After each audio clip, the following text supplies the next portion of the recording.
Cold air has a particular way of remembering you. When you've been gone long enough, it greets you like gossip does, icy, sharp, eager to remind you who you used to be.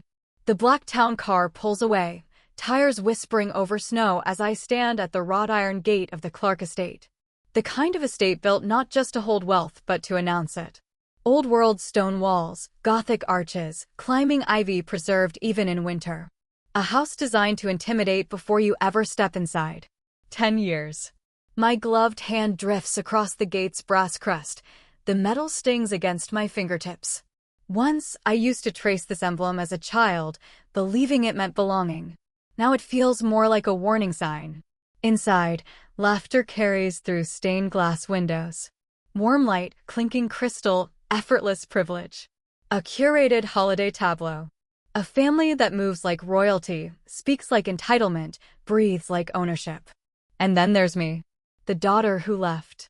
Or, depending who tells the story, the girl who ran. A breath escapes my chest, turning white in the winter air. I adjust the simple pearl at my neck.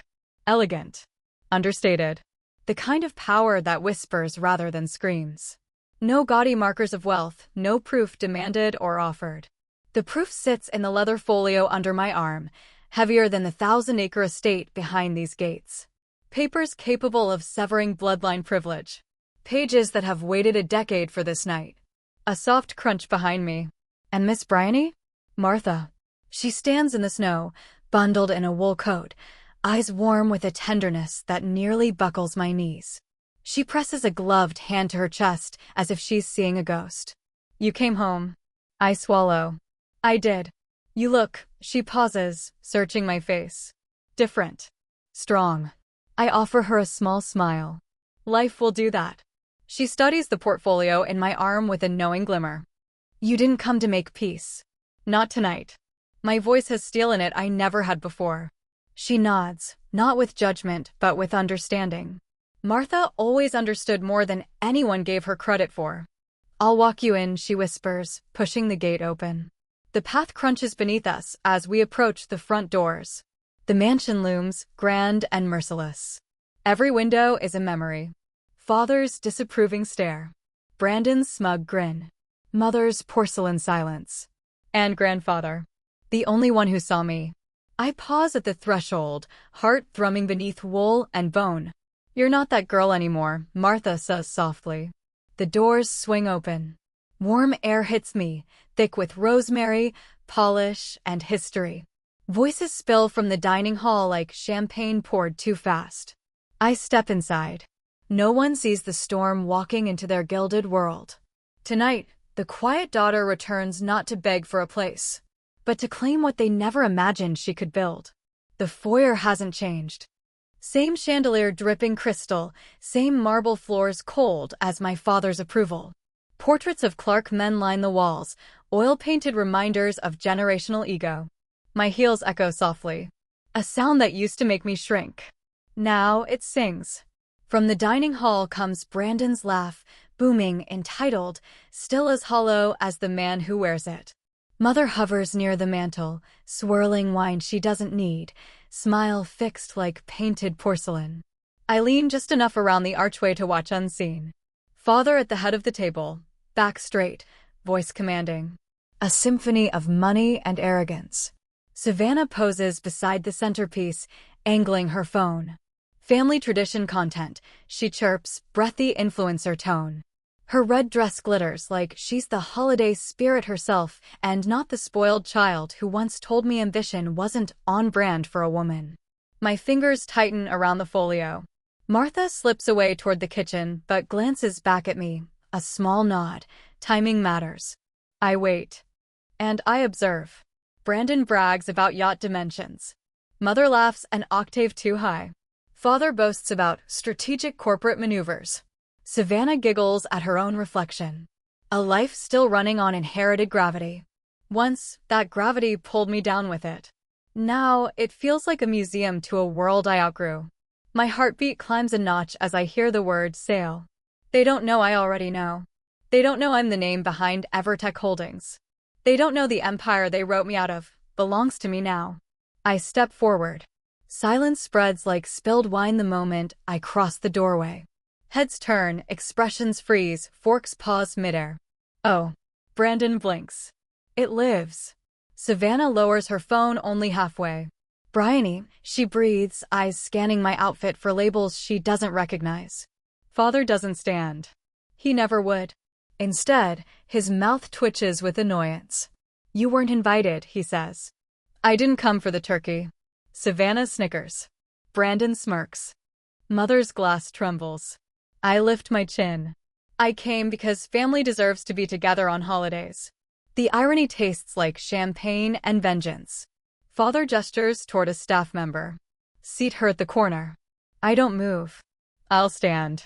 Savannah rolls her eyes. God, dramatic much? I let their dismissal settle, like dust before a storm. My plane was early, I say casually. Gave me time to review some paperwork. Brandon scoffs. You brought work here? Cute. I smile like a wolf in silk. No. I brought truth. A chill drifts across the table. Even Mother looks up fully now, eyes glass bright but alert. For a moment, I feel the past tug. The ache of never belonging. The ghost of the girl who cried in her car the night she left. I inhale steady and feel that ghost dissolve. These people raised a girl they thought was quiet. They never met the woman she became. And they won't be ready when they do. Dinner begins like a ballet performed for the blind. Crystal clinks. Forks scrape. Laughter rehearsed and empty. I don't eat. I watch. Father launches into his favorite performance, the state of the company. Savannah pretends to care. Brandon adjusts cufflinks he didn't pay for. Mother stares at her wine like truth sits at the bottom. And we've accepted an offer, Father announces smoothly. Gasps applause pride. He lifts his glass. To new beginnings. I tilt my head. Interesting phrasing. He doesn't know how literal that toast is. And no more legacy dead weight dragging progress, he adds, eyes pinning me like a nail. My pulse remains slow. Controlled. Calculated. Brandon picks up a champagne flute. To finally moving forward without distractions. Savannah smirks. And without Instagram-unfriendly drama. Their cruelty used to cut. Now it barely scratches. Nothing hurts when you've already rebuilt yourself out of the wounds. Martha appears at my side like a guardian in an apron, pouring me water, not wine. I hold her gaze, gratitude unspoken. And then, like fate offering the final card, Father's voice drops. Funny how the one child meant to lead became the one we had to correct. Correct. There it is. The quiet confession of a crime wrapped in elitist language. A laugh slips out. Soft. Sharp. Brandon bristles. Something amusing? I set the folio gently on the table. Leather kisses wood. The sound makes Savannah blink. You know, I say, tone light as snowfall, I always wondered whether betrayal tastes better with pumpkin pie. Father stiffens. Watch yourself. Oh, I have, I whisper. For 10 years. I flip open the folio. Document edges gleam like blades. I thought tonight was perfect for sharing something festive, I continue, sliding the first paper toward the center. It's called accountability. Silence tightens the room like a wire. Even Savannah's live stream dies in her hand. What is that? Father demands. Proof, I say simply. Proof of embezzlement. Proof of trust tampering. Proof of illegal amendments. Proof of your buyer. I pause, savoring the confusion blooming like frostbite. And proof that Evertech Holdings isn't a stranger. Brandon laughs, brittle. Cute bluff. I lean in. Not a bluff. A purchase. Then I speak the 7 words that break the room. I am the majority owner of Creston. Chairs scrape. Forks drop. Breath catches. Mother's hand flies to her mouth. Savannah whispers, no way. Brandon sputters. Impossible. Father tries to stand, but his knee hits the table. You dare, I don't dare, I cut softly. I did. The chandelier above flickers as if the electricity itself feels the shift. I sit back, calm as snowfall. Someone should have taught you, I say gently. When you push the quiet ones out, they learn to build empires in silence. And in that moment, watching their shock rip through crystal and pride, I finally taste freedom. Not bitter. Not vengeful. just earned. Panic arrives slow, like cracks spreading under porcelain. Brandon lunges first, predictable as ever. You forged this. You're bluffing. A slip of paper hits the table before he finishes. Board signatures. 8 of them. He stares. Color drains. Savannah's lashes tremble. But influencers were supposed to, and you said, she looks at father. He doesn't look back. Mother's glass lowers. Her breathing has changed. Soft. Controlled. Sober in a way she hasn't been all night. Father reaches for the papers, snapping them up with shaking fingers. This is a stunt, he growls. Our lawyers already reviewed it, I say. Our board voted unanimously. And my position? Brandon whispers. Gone. PR contract? Savannah squeaks. Terminated. Father goes very still. He looks at me. Not with anger, but something unfamiliar. Fear. After everything I built, he murmurs. You waltz back and take, you didn't build it, I say. Grandfather did. You just inherited the tools and never learned how to use them. He opens his mouth. My voice rises stronger. You punished the child who worked harder. You rewarded laziness. You confused arrogance with leadership. The room feels charged. Martha stands by the door, silent witness. Her eyes shine not with pity, but pride. You could have led with integrity, I continue. You chose empire over ethics. Applause over innovation. Power over purpose. I lift a folder. Its weight feels ancestral. This isn't revenge, I say quietly. This is restoration. Something in father breaks. A sliver. A fracture of ego. Bryony, he says, not booming, not commanding. Just human. Don't do this. I study him. The man who taught me silence. Who turned absence into discipline. Who thought emotion was weakness. I already did. I slide the final document toward him. Financial audit. Brandon's embezzlement highlighted like neon sin. Brandon stares hollow. I thought you'd never come back. I didn't need to, I answer. I chose to. Martha clears her throat softly. Dessert is served. Her voice cracks the tension like sugar shattering under flame. The sweetness in the air feels ironic. This house always served wealth like a meal. Tonight, it tastes different. Tonight, truth is the main course. The study door closes behind me with a finality that feels almost holy. Father stands across from me, stripped of his audience, his throne reduced to polished wood and old memories. You've humiliated this family, he breathes. No, I set the original trust document on the desk between us.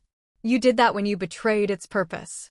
He stares at the handwriting he once claimed had been lost. Grandfather's signature glows in the lamplight like justice resurrected. You could have shown them grace, he whispers. And grace was shown, I reply, voice steady. Just not to you. His jaw clenches. You think you know what legacy means? I do, I say softly. Legacy isn't blood. It's behavior. He falters. The titan shrinks. The myth dissolves. You planned this the moment you left, he accuses. No, I inhale, remembering ramen nights, server hum starlight, doubt chewing bone. I planned to survive. Success was the side effect. He grips the desk edge like it's the last thing holding him to earth. Tell me what you want. Finally. The sentence I spent 10 years wishing for. I want Creston restored to what it was meant to be, I say. And I want you out of the way so that can happen. His shoulders sag. Silence settles. For the first time, he looks old. You sound just like him, he whispers. Not an insult. A confession. A beat. Then another. I never hated you, he says. No, I reply. You just never saw me. He flinches like I slapped him. The pen sits between us. A symbol, a sentence, a surrender. He signs. The ink curves across paper like fate carving its initials. When he finishes, he doesn't look up. I pick up the document, close the folio, and whisper, "Goodbye, Father." He doesn't answer. I step into the hall. Mother waits. Hands steady. Eyes clear. Sobriety glowing like a second chance. I should have protected you, she says. You still can, I answer. She nods once, as if accepting a mission she's waited her whole life to receive. Together, we walk back toward the dining room. The lights burn bright. The table gleams. The empire has shifted. And for the first time in this house, the air feels breathable. 6 months later, the morning sun kisses steel and glass instead of stone and shadows. Novacrest headquarters hums with ideas instead of ego. My office isn't a throne. It's a bridge. Glass walls. Open doors. Whiteboards filled with plans. Glass jars filled with handwritten ideas from interns. People greet me by name, not title. I walk the hall quietly, but not unnoticed. Power doesn't need to shout. A young engineer passes me, flustered, clutching a prototype. Sorry, Miss Clark. It's not ready yet. I smile. Show me the messy version. That's where genius lives. Relief spreads across his face like sunrise. Culture shifts aren't slogans. They're daily choices.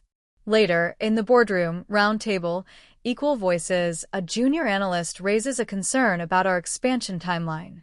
I listen. We adjust. Progress never needed force. Just vision. My phone buzzes. A message from Martha lunch later? Another from Mother. 6 months sober badge earned. Proud of you. Proud of us. I glance toward the display case near the window. Grandfather's watch rests there again. Beside his old laptop. Artifact of a past and compass for a future. A knock. James enters. Brandon accepted the plea deal. I exhale. Justice, not vengeance. And your father, he asks gently. I look out over the city. He lives quietly now. Smaller home. Fewer eyes. For the first time, he's learning humility. Maybe that's the legacy he needed, even if it wasn't the one he wanted. I wish him peace, I say truthfully. Then after a beat, but I don't owe him proximity. James nods. Evening arrives. Friends gather in my penthouse. Martha brings lemon tarts. Mother carries flowers instead of excuses. We laugh. We talk about future foundations, scholarships, innovation labs. No portraits. No power plays. Just people choosing each other. Later, alone, I stand by the window. City lights glow below like constellations scattered across Earth. I touch the watch case. Legacy isn't what you inherit. It isn't what you reclaim. It isn't even what you avenge. Legacy is what you build when no one believes in you. It's what you choose once you finally can choose. If I learned anything, it's this. Silence isn't weakness. It's strategy. And sometimes the quiet ones write the loudest ending. A notification pings. Board approval. Phase 1 complete. Funding released for entrepreneurial scholarships. Students like I once was. Dreamers without permission. Builders without blessing. I whisper into the glass, into the city, into time itself. Let them build. And with the world watching, no gate left to block me, I step forward again. Not returning. Just rising. Always rising.